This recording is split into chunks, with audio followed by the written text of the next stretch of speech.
200 दिवस शांत होतो का? अनेक जण म्हणायचे मला, संजय भाऊ आहे त्या काळात सावली सारखे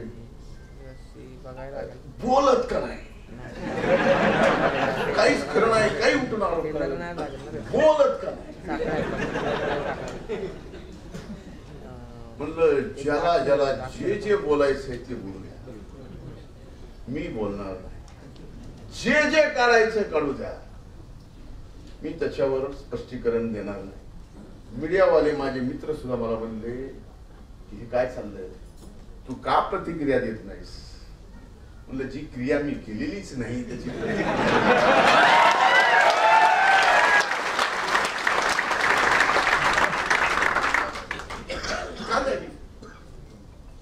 एक काढलं, 2 काढलं, 3 काढलं, सगळं काढलं, काहीच राहिलं नाही शिल्लक. आता काय बोलावं तरी ह्याच्यावर काय, सगळं काढलं.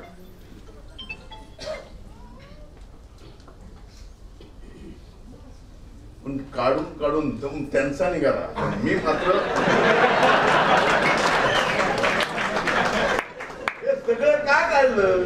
कारण मी एका प्रतिक्रियेचं जर एक उत्तर दिलं असतं तर त्या उत्तरातून 1000 प्रश्न अनेकांना विचारायला झाली असती. म्हणून मी बोललो नाही, संयम ठेवला. आणि ज्यावेळेस नियत साफ असते, नियती तुमच्या सोबत असते. हे पुन्हा एकदा उदाहरण, माझ्यावर कृषी विभागाचा मंत्री असताना आरोप केले ना,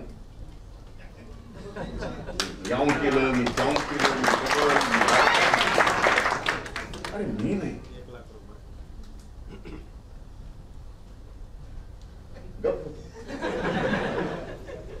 नियतीने, न्याय व्यवस्थेने न्याय दिला.